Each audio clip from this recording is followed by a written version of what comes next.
times that our spaces, our own freedoms are being infringed.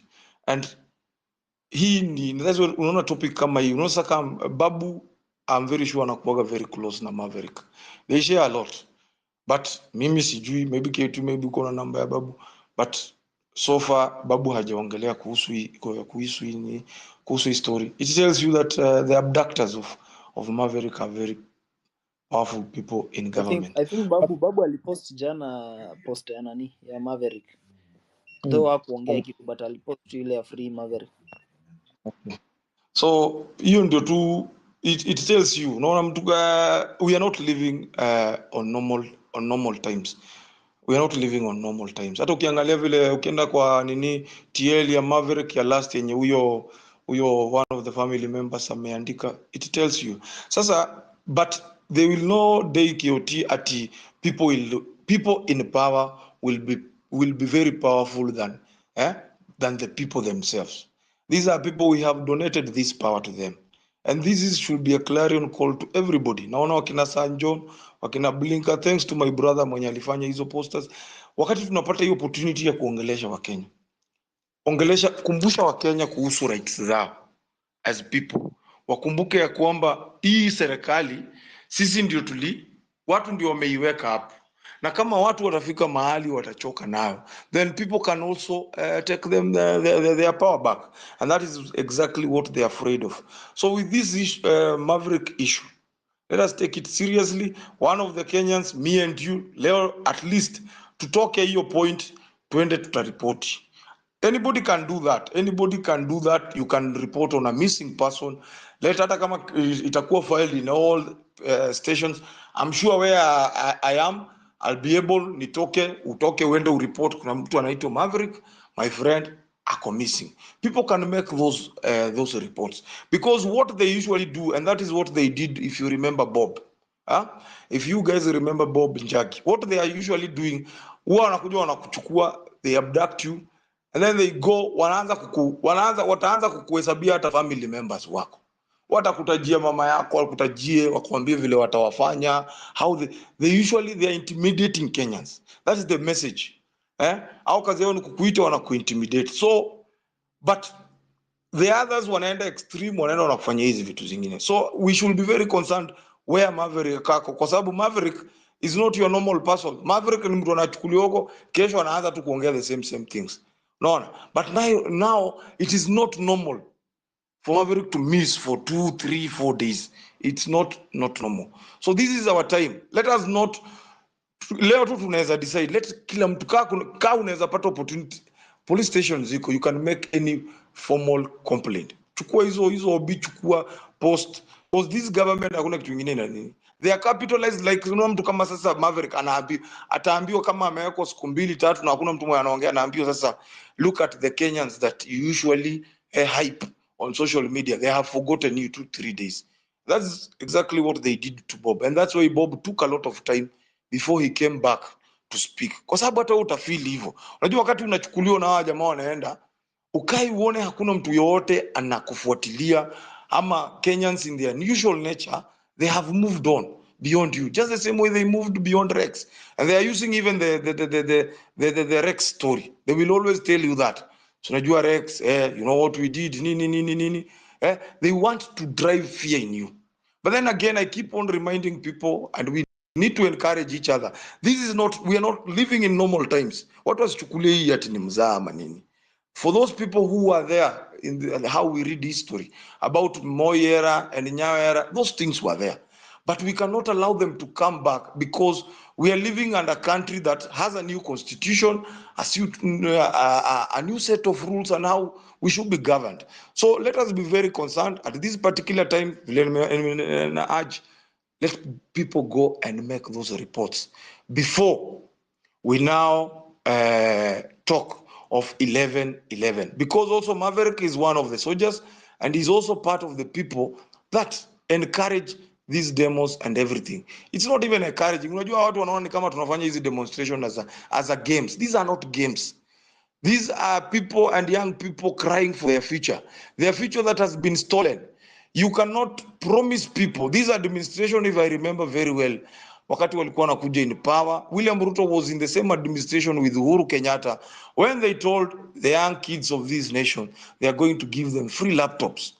So you can imagine those kids already sasa wameanza kuwa adults, ndio hao wameanza kuwa wakubwa, finding a same person in power right now, but instead of now giving them hope, he is busy using the police force and some guys in the police force to abduct and kill them. That's very bad. We should not allow our country, the gains it has made in terms of democracy, zirudi huko nyuma. And history also reminds all Kenyans that William Samoei Ruto did not fight for this document that he is governing with. William Ruto did not fight for a constitution. You have to keep remembering that. Put that in your mind always.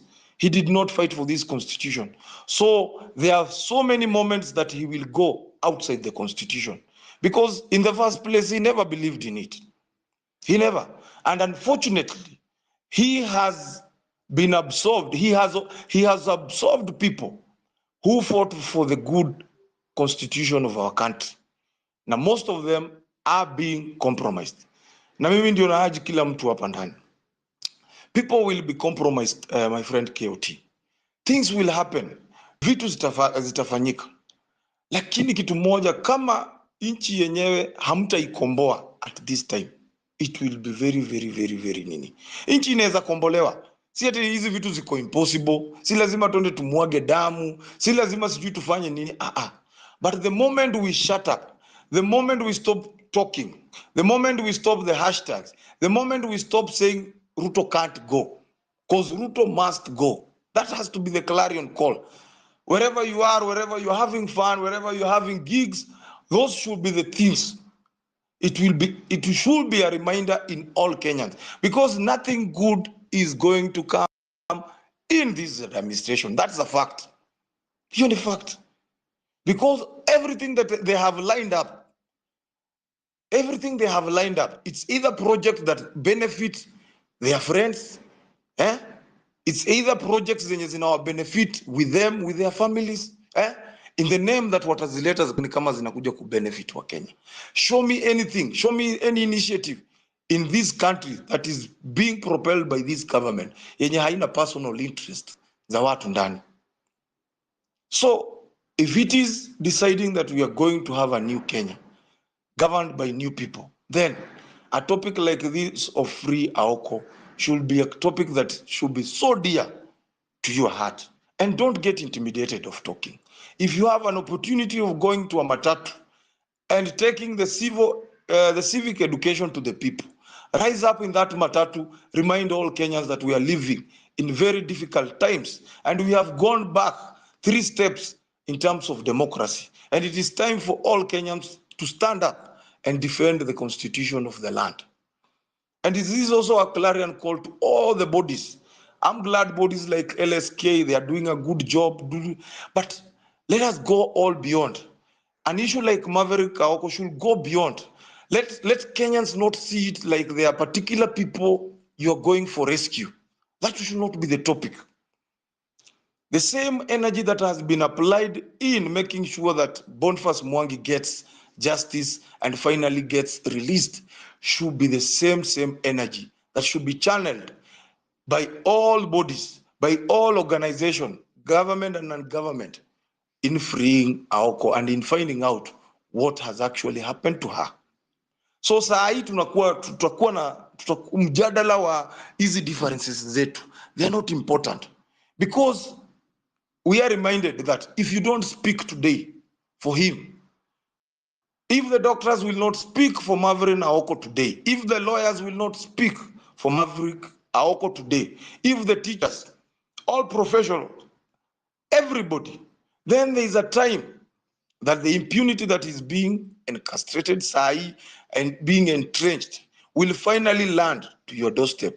And then finally, there will be nobody to speak for you, because the people that were supposed to speak for you were all eliminated. And ulibaki wewe peke wako. So we can move beyond here. Any Kenyan that I'm preparing myself, go to any police station, make a formal complaint. Wewe sema tu nimekuja report a missing person by the name Maverick Aoko. And KOTD is a very strong space. And if you remember, wakati nani alipotea Bob, we made noise here. And the Kitengela 3. This should not be taken like any other noise.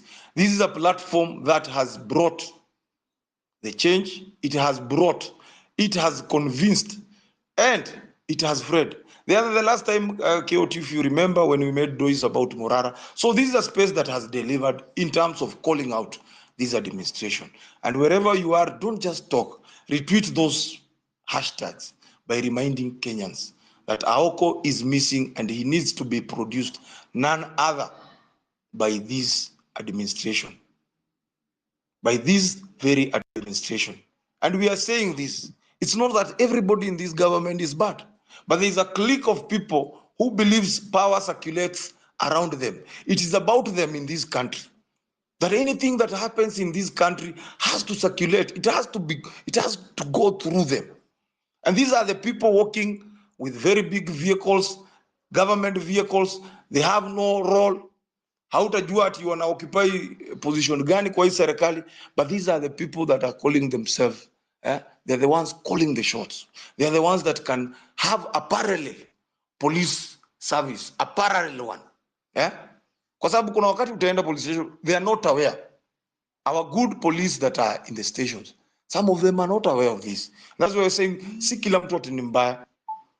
Si kila police officer ni mbaya. Kuna watu ambao, and that press conference that was done by Martha, take it very seriously. There are people in the country, na tunasema hivyo, there are people in the country that are busy advocating for impunity. They are busy. Au kazi yao ni kusaidia hii administration to take care of some business in quotes. But anyway, everything has an expiry period. Kama Moi alienda, kama tulipata katiba mpya, there is nothing that is impossible in this nation. Thank you, KOT. Okay. Thank you so much, Rasji. So guys, mimi ni venye honestly mahali niko siwezi enda kwa police station.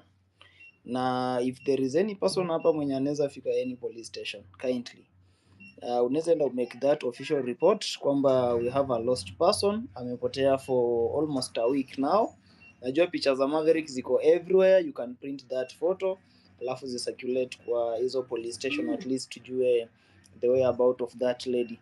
Otherwise nimeona my good friend Wanyama is here, ningependa kumpatia chance, then you can bring in other speakers. Wanyama, jambo.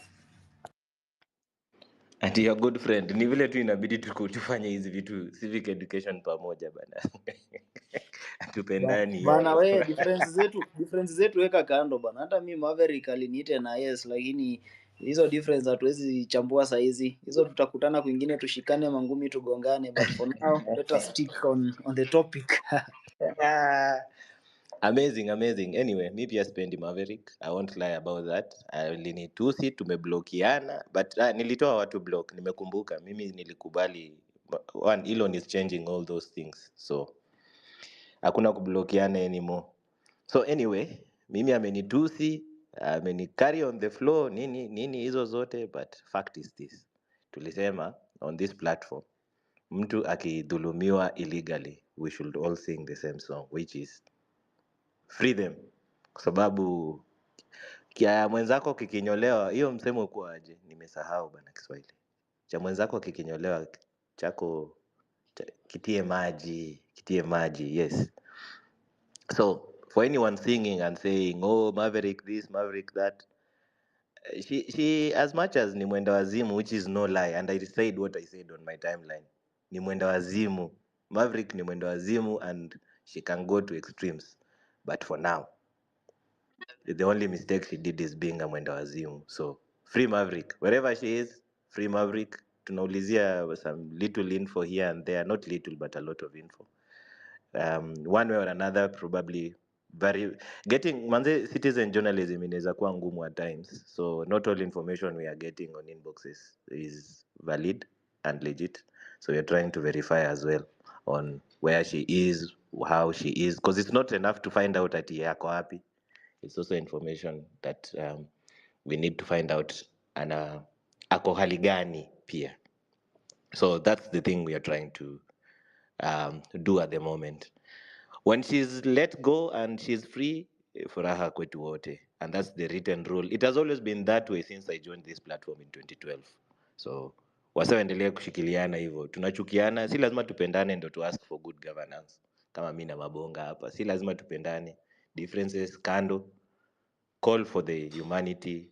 In the name of humanity, she needs to be free. So on Maverick tunasema free Aoko, na wendo wazimu yake hiyo ndo makosa tu. Makosa yake ni kwa mwendo wazimu. Na wasa wanasema ako na dhambi nini, kila mtu ana dhambi. You be the first to throw the stone if you don't have a sin.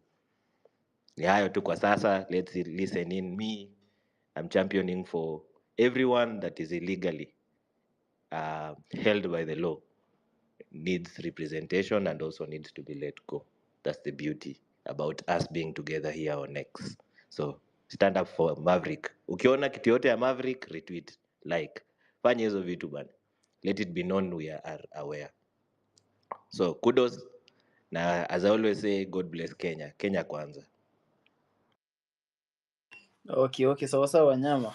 So acha tu dish out his mic kidogo kidogo tukisikiza pia maoni ya wengine. But kama mtu umejitokeza, tafadhali utuambie kama unaweza enda kureport this thing officially, tupate OB number, and then from there we can even call now the media. I think that's the process, because hizi hata ukicall the local media hawezi kuja because lazima ukuwe na ile OB. So to follow hizo steps, kama kuna mtu anaweza enda kureport to police station, tuende to report, we get the OB, and then now mali popote penye tuko we can invite even the media. After inviting the media we can issue our demands. Mali huyo msichana ako achiliwe akuja endelea kututusi huku bana, tuna miss tea yake tunaimiss sana honestly. So tulikuwa na papa, acha tupata papa alafu Philip. Okay, thank you guys, KOT, thank you and the rest. Now, KOT, on the issue of reporting, must it be within Nairobi or can it be done from anywhere? That is my question number one. Tu as long as umepata OB. Okay. So I'm just where I am. I'm just next to a police station. I think I'll be rushing there after I've just spoken. And then number two, is it possible that we can get family members or relatives, those guys who come from, is it Kisumu, Homa Bay, or Siaya? I believe that is the home where Aoko come from. Can you please help us to identify family members so that we also get to hear from them, like if they had any conversation prior to her missing? We also need to do that. The next point about is on the influencers.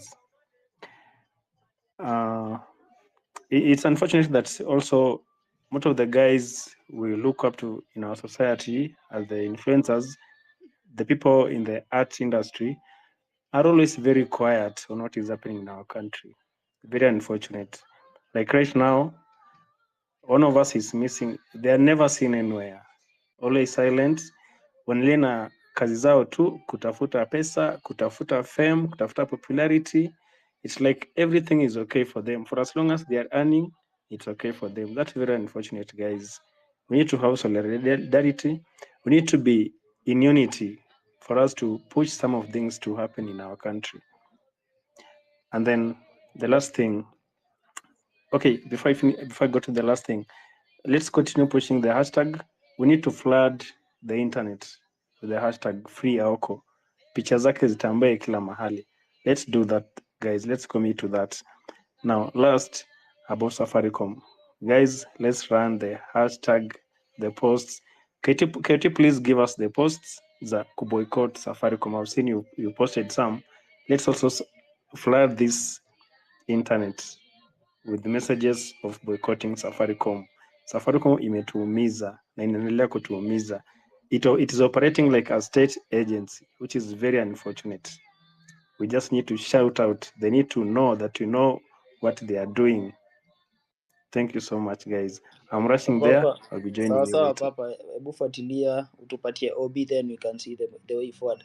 Alafu saizi hata kusema boycott Safaricom ni kama kusema tu Ruto must go. Mnajua Safaricom ni government. 35% of Safaricom is purely owned by the Republic of Kenya, the government. Alafu other 35% kuna Vodacom na kuna another company hapo. So the government hii ya Ruto ndio ina own Safaricom. So hatuko mbali na ukweli kwamba they were used to track people, and wengine wakakuwa murdered, wengine wakakuwa tortured, wengine wakakuwa abducted hivyo. So Safaricom actually should be called out.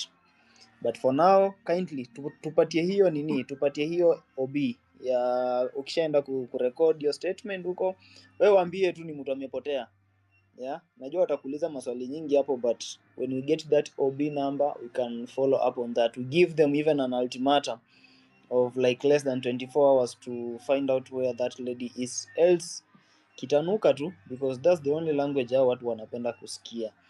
And so wacha tupate Ochi alafu tunaenda Collins. KOT, just a minute. Okay. Okay, I wanted also to get information. Maybe is there any particular details that they need? I've never undertaken such a process. Are there any particular details, maybe specific in regard to the person herself, that I need to have? Watakuuliza tu sijui like watakuuliza last scene alikuwa wapi, something of the sort, but kama pia hujui, hao ndio wanafaa kujua sasa ako wapi. Unawapatia phone number yao. I think the phone number ni kitu iko public. Mtu ako na phone number yao katutumia, alafu tukutumie, then watatumia hiyo detail kuna alikuwa wapi last time. I think ni hapo tu, and then pia you have evidence kwamba ni mtu amepotea. Tunapiga kelele huko online, so online hapa hizo post tumefanya is a proof that ni mtu hayuko, hajaonekana. Pia ukienda kwa account yake kuna that tweet yenye imeandikwa jana sijui na aid ama nani, something of the sort. You can share with them that nini tweet, uambie huu mtu hayuko, so they will help us to locate wherever she is. I think hiyo ndio procedure, because saizi hata tukisema tuanze kuandamana hapa, kuna kind of procedures kama hizo za mtu amepotea, aishamaliza 24 hours haonekani, namba yake iko off, account yake iko off, everything hazijulikani. So itakuwa hivyo, itakuwa vizuri. And then another thing yenye nafaa tujue ni mtu yote anajua family member wake. We can also reach out to the family members directly, and then we find the way out. I think ni hivyo tu. Sawa Ochi.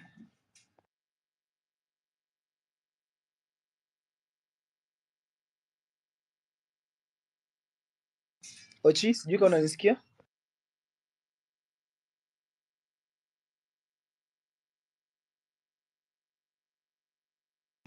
Ochi ni kama bado hajakula lunch. Acha tupate Collins. Odhiambo, niaje bro?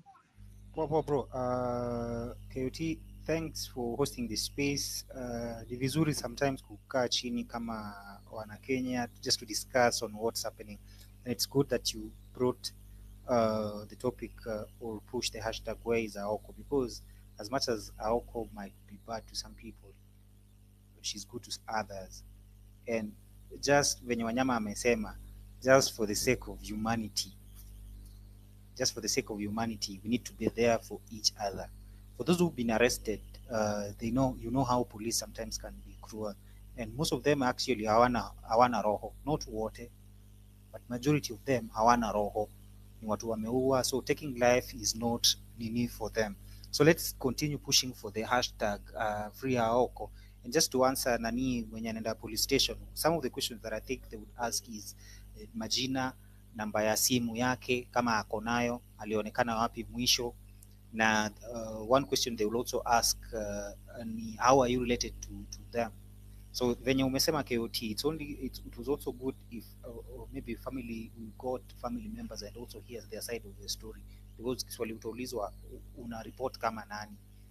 So kama una report, either unaweza report kama rafiki, unaweza sema tulikuwa na yeye, maybe tulikuwa na yeye a few days, tulikuwa tunaongea but hatujaongea na yeye. You see, you can also report under that, but that would also put you as watasema you suspect. That is not kukuambia usiende ukureport, because hata mimi nilikuwa nafikiria niende ni report, but nimeulizia kwa karibu na Muthaiga, nimeulizia nikaambiwa those are some of the questions utaulizwa wewe ni nani kwake na una report kama nani.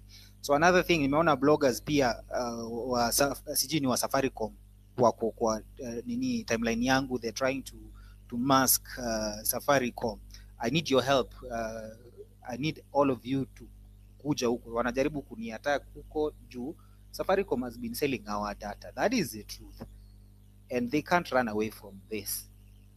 They've been selling our data, and if not selling, they've been giving our data to rogue police officers. And someone was there stupidly telling me eti Safaricom wanatumia as in the police are using CDRs to locate criminals. So I beg the question, was Denzel and a few others who lost their lives criminals in their own country?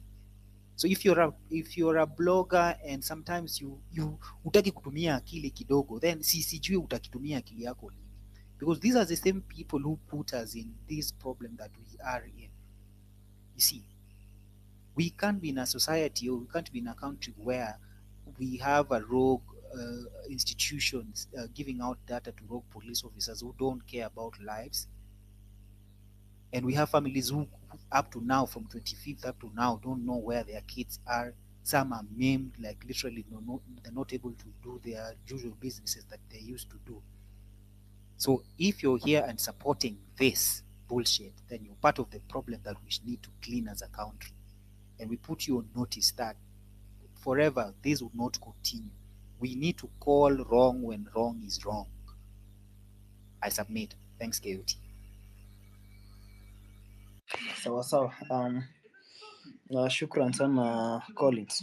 Nimeona we have Binti here. Binti, hi.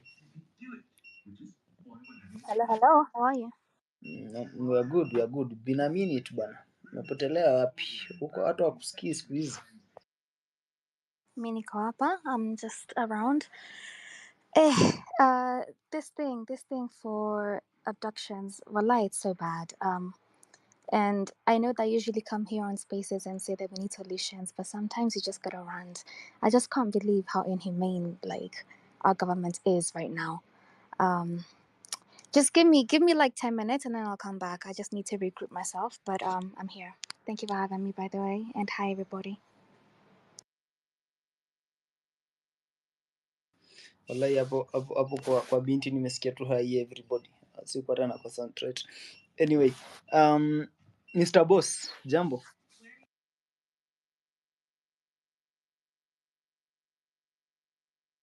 Mr. Boss. Jamaa mama kunyamaza. Anyway, but kama kuna even an advocate ama a lawyer in the house, kindly unaweza tuambie how we can approach this issue legally, because inaanza kutupatia headache hapa na pale. We don't know where this woman or this lady is. Amepotea for some times. Hatujui kama indeed amepotea kiukweli ama she's somewhere relaxing. Vitu kama hizo, how can we approach this legally, because tunataka kwenda kureport, but now we are finding out that even as much as we are going to report, there are some questions zenye tutaulizwa. Una report kama nani? Ni nani kwako? Alikuwa wapi the last time? Something of the sort. So we wanted to also approach this thing legally. Yeah. So kama kuna any lawyer, advocate on the space, kindly just request the microphone, then we can give you alafu utupatie the way forward. Otherwise, you have this credit dish. Jambo.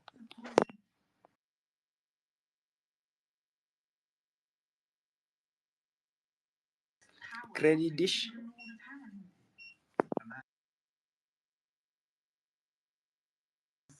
Huyo hataki kuongea. Jamaa msichukue tu mic mkuja mrelax huku juu, because I'll drop you nibaki peke yangu nikijiongelesha hapa. It's even better that way.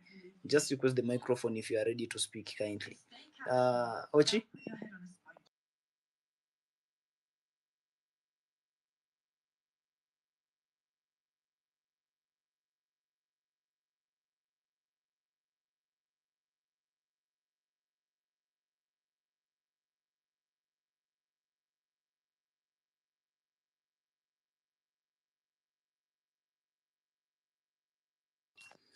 Okay, sawa.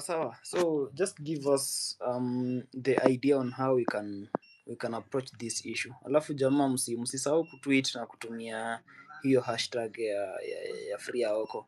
Let's ensure that we amplify this because I remember the last time tulikuwa tunapiga kelele hapa, Bob Njagi and the two brothers wamekuwa abducted, and immediately we were serious about the issue. Muliona within 2 hours 3 hours walikuwa washaachiliwa, and so we can use the same tactic here.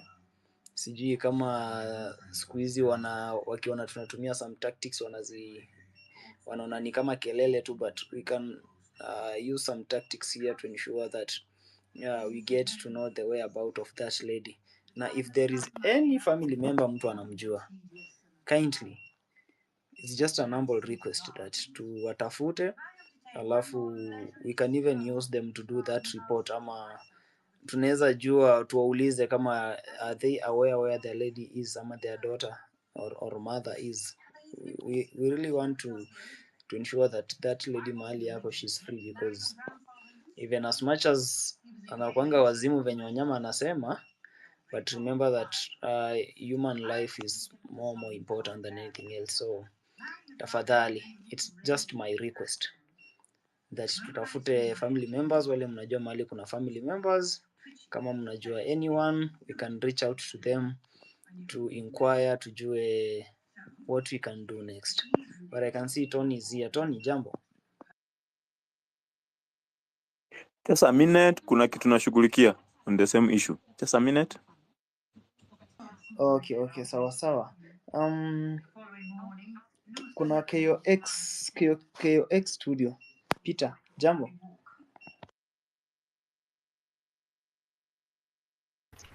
Niko poa Songo. Sasa mimi nataka niongee na kwanza, wacha tutafute huko mahali yako. Ni muhimu sana patikane because we don't know who is next kama tumeignore yao. Enemies wako kila mahali, hiyo tunajua, lakini let us find Aoko. If we shout, watamwachilia. Let us shout. And then nyingine naomba kwamba sisi ni wa Kenya, let us come together. There is a tactic the government inatumia kutugawanyisha. The tribal card is being played. Mara Wajaluo, mara nini. ODM is on their own, UDM wako on their own, and we are all Kenyans. Sisi tuko peke yetu. Wacha tuungane, let us fight the common enemy.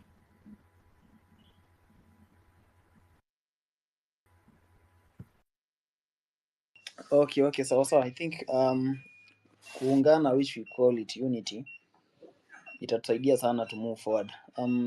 Before wanyama, mimi nashangaa co-host mnainua mikono, but haina issue, lakini niliona Binti wanted to say something before you wanyama. Binti. Yeah, no, hi, sorry, so I'm available now. I just wanted to speak for like literally 1 minute. I think we're saying like we be vocal, like even these guys, they're gonna be on these spaces and they can hear us saying it to be vocal. So the question is, how do we turn this the noise that we're making into actual action? And I heard a gentleman that was good to the police station to get a OB number. Like, how do we support him? How do we make sure, he might also go, by the way, first of all, if you're listening, thank you very much for putting yourself in that situation. But he might also go and then they start asking questions that he can't answer. So how do we support him as well? For the family members, may I say, or the friends, whoever actually knows Aoko, because I don't know her at all. But if anybody knows her, how do you also like, what are you gonna do in terms of giving us that don't know how the support to ensure that we can do something to actually get her released? And yeah, also I was thinking, like, in terms of legal help, I know we have lawyers, LSK, whatever, that's working, but how do, like, this can't keep happening. I don't know, I'm not disheartened. I'm just so annoyed and irritated that it keeps happening, and we as citizens need to make changes and stop it from happening. But legally, how do we do it? Like, I'm honestly asking questions because I don't have any solutions myself. But I would like to put this out onto you guys and ask you, how do we stop this legally, like it's against the law already, but like how do we put pauses, put roadblocks, put whatever? Yeah. Also, Airtel versus Safaricom, somebody please send me the whatever, what you call them, the data bundle deals for Airtel, because maybe I'm switching from Safaricom right this second. I cannot be bothered. I don't want to be tracked. I don't want to. No, please, Safaricom, goodbye. Hey, bye bye. Safaricom just lost such a beautiful lady. Sijai kuona lakini I believe so. So Safaricom, bye bye from Binti. Let us have Wanyama walikuwa unasema kitu.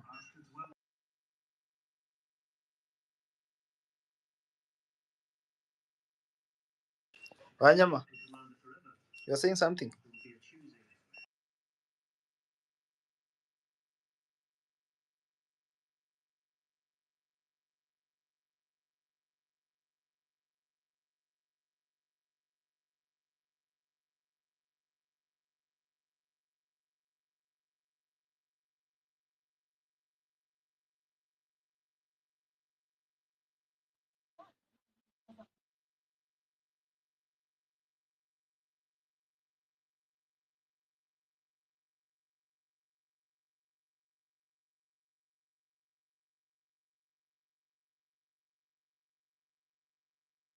Sa Raschi sijui kama uko bado.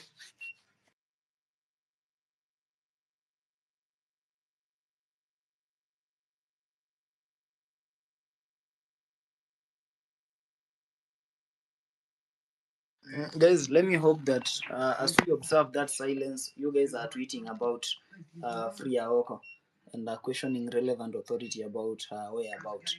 So hebu tuzidi kufanya hivyo, and then we see the way forward. We haven't found any lawyer or any advocate, but ingekuwa vizuri sana if we listen from the advocates or lawyers side tuone how we can approach this issue. Dad Jokes, can see your hand is up. Mazee, nilikuwa nasema kuna watu wanaeneza fake news. Nimekuwa kwa group fulani ya WhatsApp, nikapata msee ametuma screenshot ya Facebook. Msee anasema ati Aoko amepatikana ati akiwa mutilated, something like that. Alafu sai tu nikiscroll Twitter napata msee ametweet ati nani ameona hiyo video ya Aoko. Watu wameanza kueneza fake news about Aoko manzee, na inaendelea tu kutuweka wasiwasi. Mi nilikuwa tu nataka kuambia watu waache kueneza hizo stuff, hizo fake news.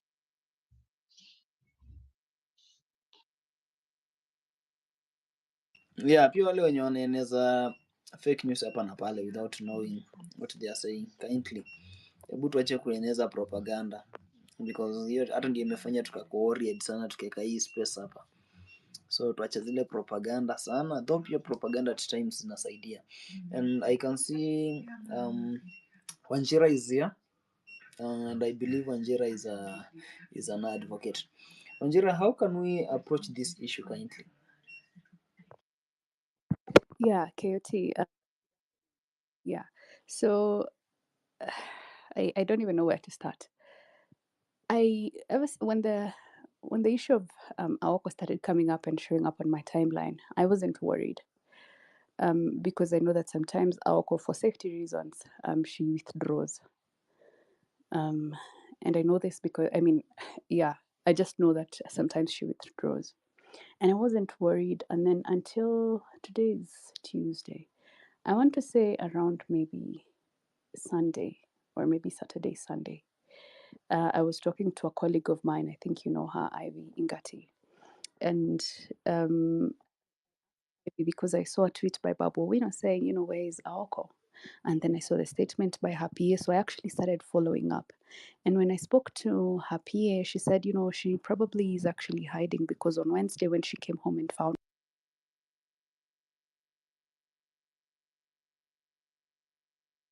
the advice to go to her uncle's house. So she went into hiding, obviously, and that is where we thought she has been. But we're actually worried. Her father is on her way to making a statement at the police station. So just breathe. It is good for all of those people that want to go and make reports. That is good. But her father is on her way to making one report. Akobado Shago, but he's making a report uko tu kwao Shago kwao at a police station. I will inform you once that has been done. Her PA is also checking one last place that they think she could be. So don't worry. I'm not saying don't worry because this is a serious situation, but just give it. Allow me a leeway of maybe an hour. I'll tell you what happens. But to be honest, I think as of this morning, I actually really started panicking as of this morning. Now, what can be done? Her father has filed that OB. We are waiting to see whether her PA will have been able to make any headway in the next hour or so in finding where she is. If not, we're just going to move to file an application for habeas corpus, which is release the body. If nobody can be able to find Aoko, more often than not, it is the duty of this. Not sorry, forgive me, scratch that. Not more often than not, the duty to investigate and to safeguard citizens is squarely, only, completely on the state. And so the state needs to tell us where Aoko is because that's the burden of the state. Otherwise, we would not give you all of this machinery and person.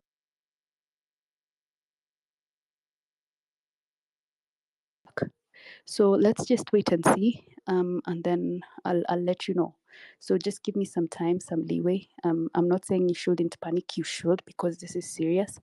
But give me some time. I'll get back to you and tell you what's going on. So, but in the meantime, please disregard anything about Aoko being found anywhere dead until that news has been validated. Just ignore it 100%. KOT, allow me to land here, nifuatilie mambo kadhaa, and then I'll come back and let you know. Okay, sawa sawa Njera, thank you so much. Work on it and update us on time.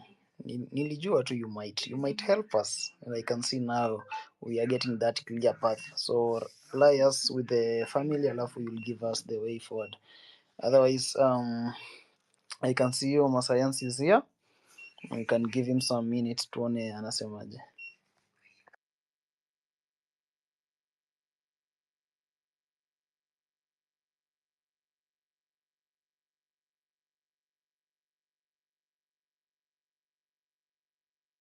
Masayansi.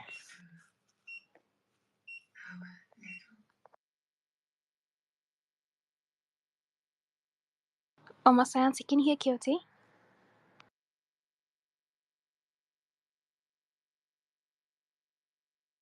I don't think we can hear you. I'm not sure. Wanyama, I saw your hand was up. Kioti, so we give Wanyama and then come back to Masayansi.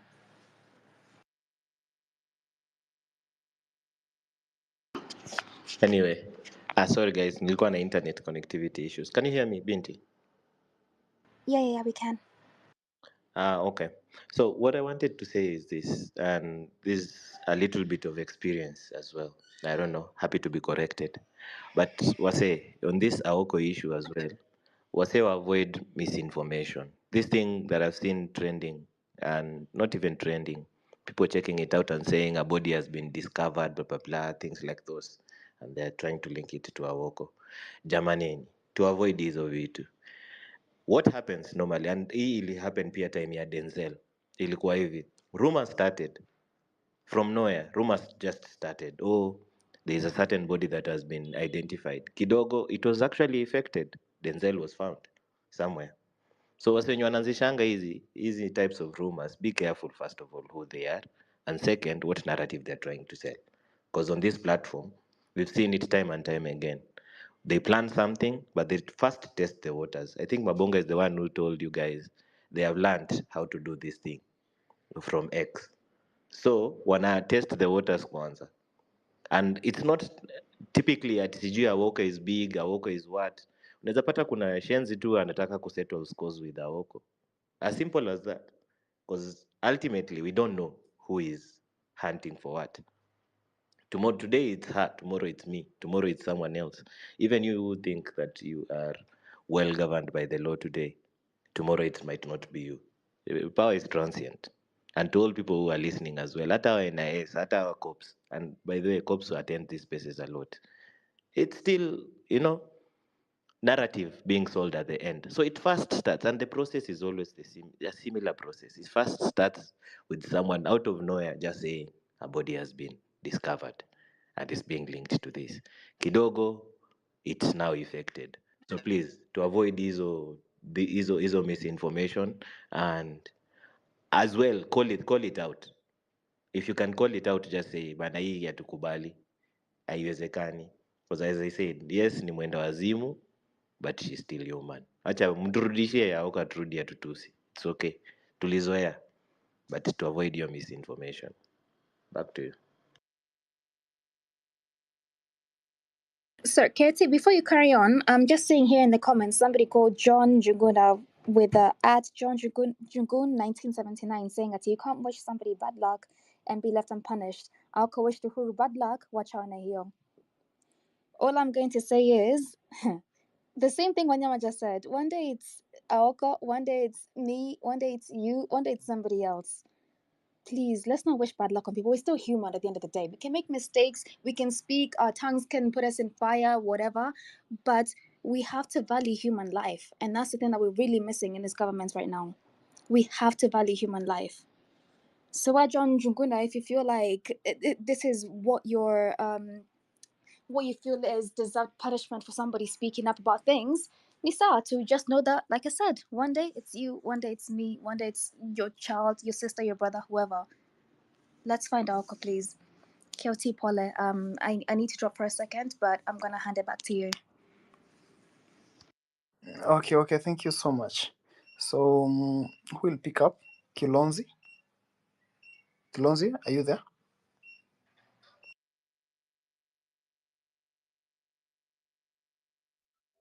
Yeah, of course I'm here. Hope everyone is good. It's the time of joining, and I've seen the hashtag. So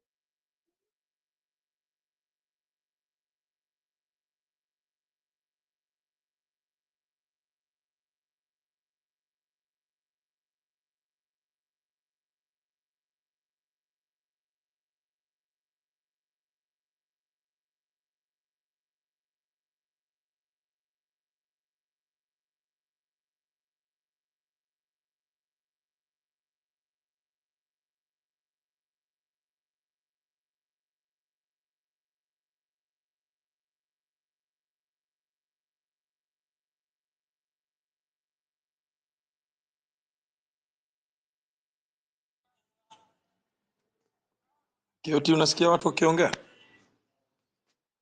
Hapana, sisikii mtu yoyote. Kuna issues najaribu kuangalia. Kuna watu wana request hapa microphone they kama pia.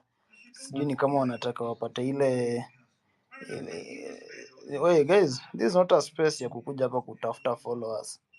We are having important issues here to speak about. So tafadhali, when you request the microphone, ukikuja huku juu, come and submit your ideas because we want ideas. Ukishamaliza then you can drop. Hii mchezo ya kukuja hapa you request the microphone kukaa tu hapa juu because you want people to follow you as a speaker, I don't think it works. It doesn't work from me. Tutakosana tu bure tu, naspendi kukosana na watu. Anyway, Odhiambo, you still there? Do you have something to say? Yes, who is speaking?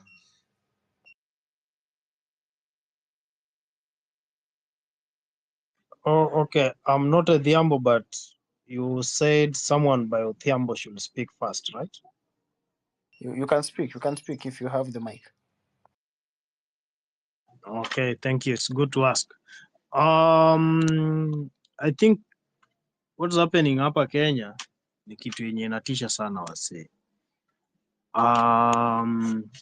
Aoko anaweza post vile anataka kupost always, but I never think ameshai harm msee ile like afike mpaka stage yenye anaweza kuwa abducted. During maandamano period on 25th, most of us wenye tuliendanga hizo maandamano, some of them some of us, we joined you guys, ama join our fellow Kenyans to make sure that we analyze how the situation is and to make sure that our country is in good hands. Despite our efforts vile tulijaribu tukatry kabisa mpaka place yenye tumefika, hii Kenya yetu haifai kuwa hivi. Like this is not how it should be.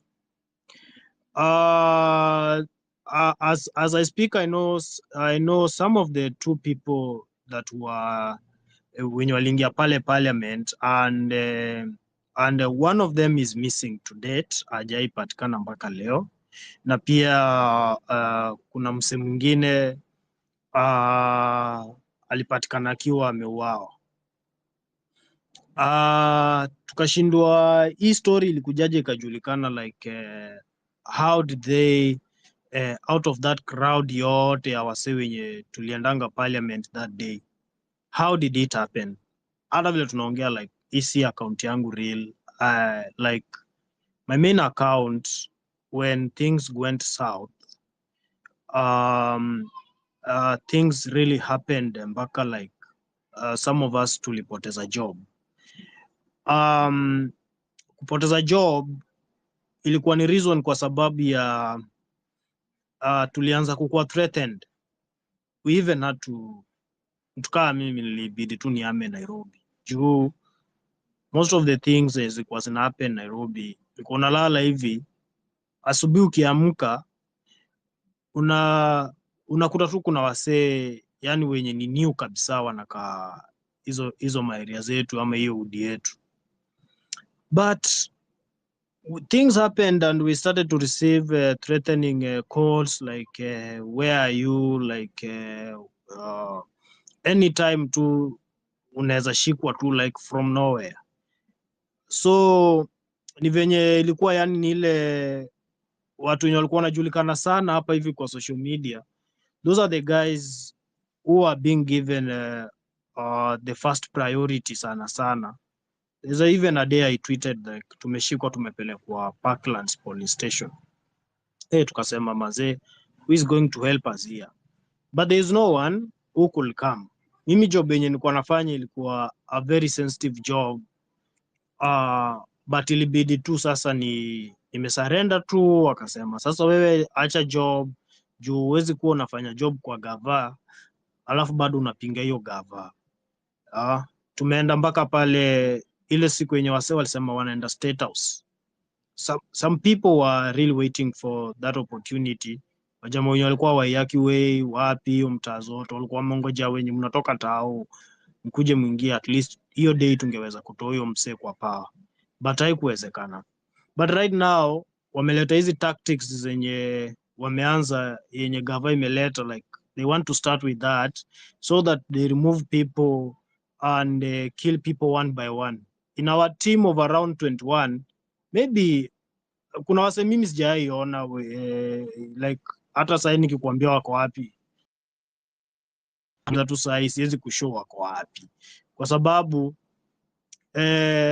mama zao wamereport missing people, wengine wameripotiwa bado wanatafutwa. Ukienda kwa station unaambiwa tu huyo msee bado anatafutwa, hiyo kesi bado iko kwa case files, sijui nini vitu kaa hiyo. Most people are being looked, wanatafutwa kila mahali. Wengine hata mwingine tu ndio hata mama yake ameshtuka tu juzi ati kijana wangu ako Nairobi, but kuanzia Mei hawajai communicate mpaka leo, tangu Mei mpaka leo. So ndio ameshtuka akasema na hii kitu yenye inaendelea kwa news wasee wanapotea, like can I go to Nairobi just to inquire kama ako kwa kazini yake ama kama ako kwa brother yake ama nini.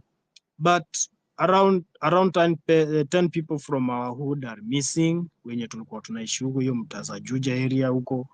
Wengi wamepotea, hatujai uona, tunawamiss sana kama mabro wetu. But wale wachache wenye tunajua tulishawazika, wengine hata haikujulikana online kwamba waliuawa kwa hizo maandamano. Some of them walikuwa wanatafutwa mpaka villages, unawekwa tu kwa Subaru utawaionekana tena, and that is it.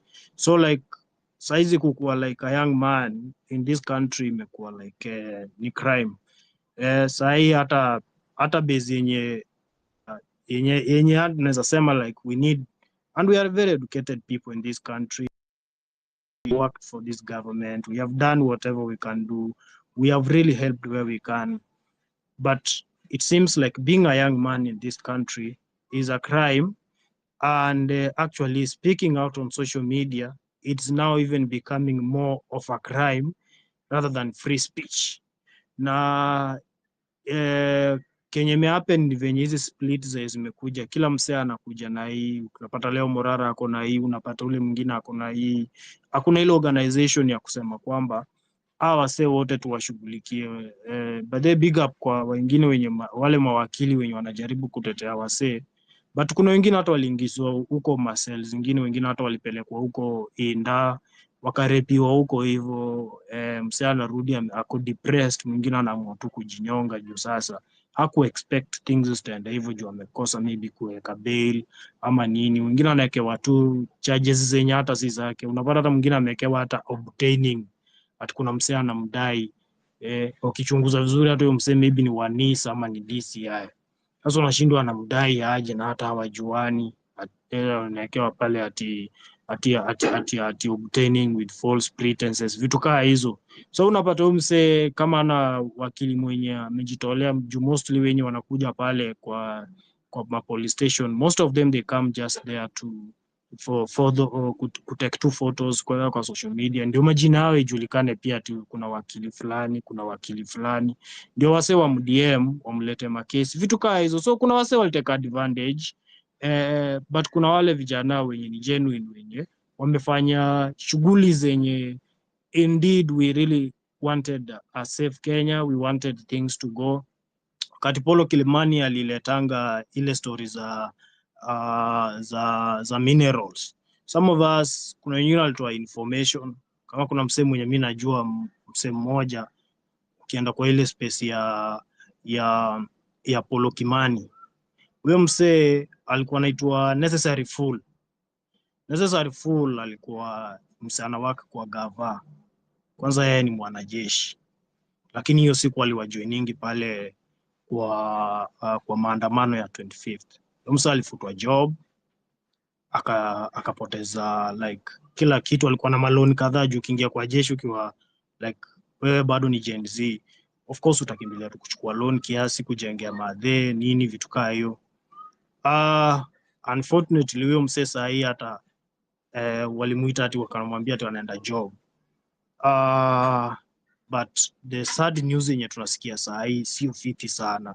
Necessary Fool alipotea tu hivyo, but alipea Polo Kimani a lot of details about hizo minerals zenye zingine zilikuwa mpaka classified.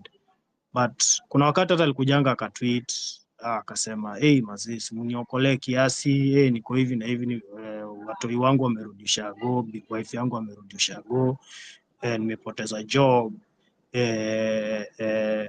nimefukuzwa kwa job, niko na maloni. Wasee walikuja wakachotanga mpaka vitu zake zingine. Wale wenye walikuwa na mdai alikuwa mpaka hata na pub kwingine nini, vitu mingi za zile happen. Yeye msaka kwa depressed, but alikuja akaambiwa anarudishwa job. Kurudi job hatujaijua mpaka leo, hajai communicate hata kwa wife yake aseme kama alirudingi job ama kuliendanga aje. Things are happening in this country. Kama msee unataka kuingia kwa hii stories za andamano saa hii na vitu zinaendelea, usikubali kuseliwa fear, but pia ukuwe careful na wasee wenye how you are going there, what you are going to do. Juu wasee wenye hata mnakaa na hao ndio maybe hata unaweza pata hata wanakuuza, wanasema wanakutambua. Juu pale hata ukivaa mask, hata umebeba phone, hiyo phone yako itasema location yenye huko, vitu kaa hizo. Most of the things is may happen huku chini. Vijana wamedai man, vijana wamedai, our brothers are dead.